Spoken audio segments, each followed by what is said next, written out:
Hello doctor. Hello. Doctor, చిన్నపిల్లలకి fevers వస్తుంటాయి కదా, ఫీవర్తో పాటు ఎటువంటి లక్షణాలు ఉంటే వాళ్ళకి సీరియస్ ఉన్నట్టు?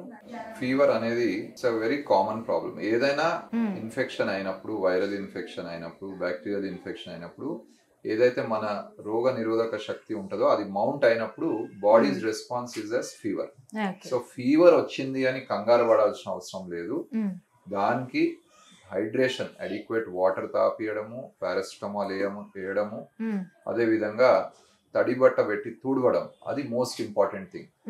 ఎలాంటి ఫీవర్స్ లో డెఫినెట్ గా ఇమీడియట్ గా డాక్టర్ ని సంప్రదించాలంటే చైల్డ్ డల్ గా అయిపోవడము, ఓరల్ ఇంటేక్ ఫ్లూయిడ్స్ కూడా తీసుకోలేకపోవడము, సాలిడ్స్ తినకపోవచ్చు కానీ అట్లీస్ట్ ఫ్లూయిడ్స్ తీసుకుంటుంటే that will do a lot of good.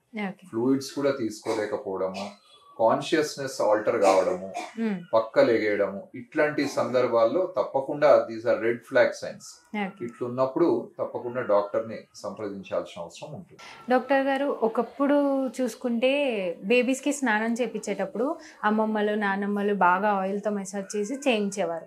ఇప్పుడు అలా ఏం లేదు. సో బేబీస్ కి ఎంత అంటే ఎన్ని డేస్కి ఒకసారి స్నానం చేపిస్తే మంచిది? బేబీస్ కి రోజు స్నానం, bath can be given daily.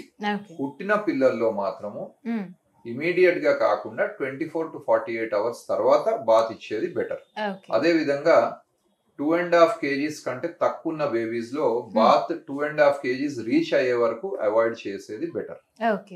అదే విధంగా బాత్ ఇచ్చే ముందు ముక్కులో గాని చెవులో గాని నూనె వేసుడు, ఇవన్నీ కూడా అవాయిడ్ చేయాల్సిన అవసరం ఉంటుంది. అదర్వైజ్ వార్మ్ వెదర్ లో మంచి బాత్ ఇచ్చేది నష్టం ఏం లేదు. Bath can be given, there is no restriction on it.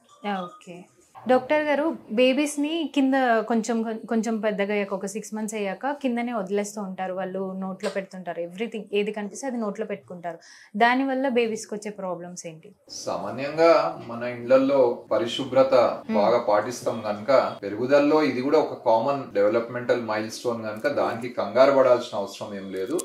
కానీ అప్పుడప్పుడు ఏమన్నా చిన్న వస్తువులు, కాయిన్స్ కానీ లేదంటే ఏదన్నా స్మాల్ ఫారెన్ బాడీ సీడ్స్ గానీ అవి పిల్లల్లో సడన్ గా నోట్లో వేసుకునే అవకాశం ఉంటుంది. సో సడన్ గా బేబీ దగ్గడము, ఊపిరి తీసుకోలేకపోవడము, సో అట్లాంటి సిచ్యువేషన్ లో ఏదన్నా ఊపిరితిత్తుల్లో పడ్డది అనే ఆలోచన, అనుమానం రావాల్సిన అవసరం ఉంటుంది.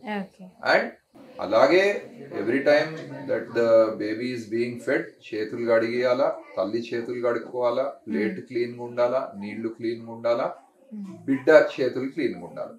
ఈ ఆల్ హైజీనిక్ స్టెప్స్ ఫాలో అయితే సామాన్యంగా మనము we can avoid majority of these problems. Doctor గారు, చైల్డ్హుడ్ ఒబెసిటీ గురించి చెప్పండి. మన దగ్గర ఇప్పుడు గత 10-15 ఏళ్ల నుంచి ఈ సెల్ ఫోన్ కల్చర్ అనేది వచ్చినాక పిల్లలు బయటికి వెళ్ళి ఆడేది అనేది తగ్గిపోయింది.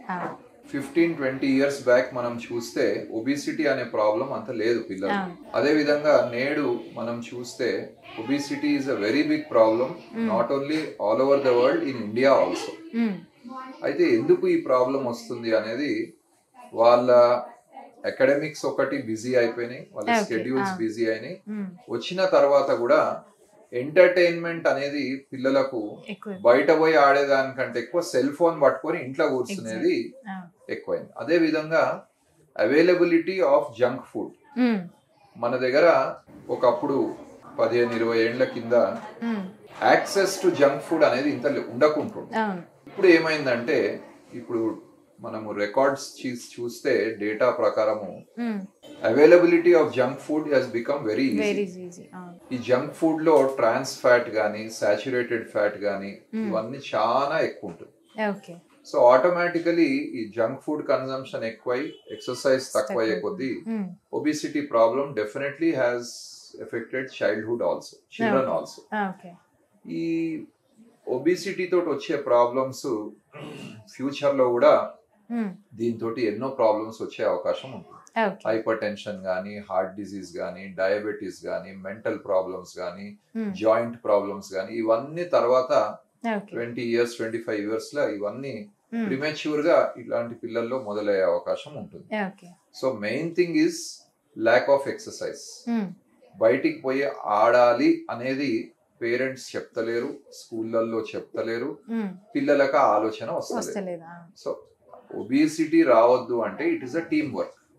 స్కూల్ నుంచి కూడా ఎడ్యుకేట్ చేయాలా పిల్లలకు, పేరెంట్స్ చెప్పాలా, టీచర్స్ చెప్పాలా. ఓన్లీ దెన్ మనం ఆప్షన్స్ పిల్లలకు ఇవ్వాలి. పిల్లలకు ఆప్షన్స్ ఇవ్వకుండా ఇవన్నీ చేయాలా అనేది తప్పు.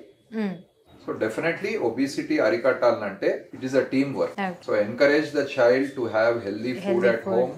కంప్లీట్ గా జంక్ ఫుడ్ తినొద్దు అనేది లేదు, అట్లా తినొద్దు అనేది ప్రాక్టికల్ గా కూడా పాసిబుల్ కాదు.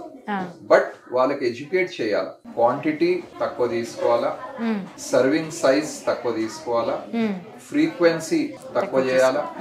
అదే విధంగా సమ్ అవుట్డోర్ స్పోర్ట్ లో కనీసం గంటన్నర డైలీ స్పెండ్ చేయాల్సిన అవసరం ఉంటుంది. Academics are important, no doubt, but at the same time the child's health also is important. Obesity వచ్చిందంటే physical, mental, emotional health all of them will get affected. So definitely take the middle path, talk to the child, spend time with the child, show him some alternatives. మనం ఏది చూపించకుండా చేయమంటే cell phone పట్టుకొని కూర్చుంటాం. So parents the కూడా తప్పు ఉన్నది, దాన్ని డాక్టర్స్ ది తప్పు ఉన్నది, టీచర్ల తప్పు ఉన్నది, అందరిది తప్పు ఉన్నది. అందరి దాంట్లో భాగస్వాములు, అందరు టీమ్ వర్క్ లాగా చేస్తేనే we can do something about it.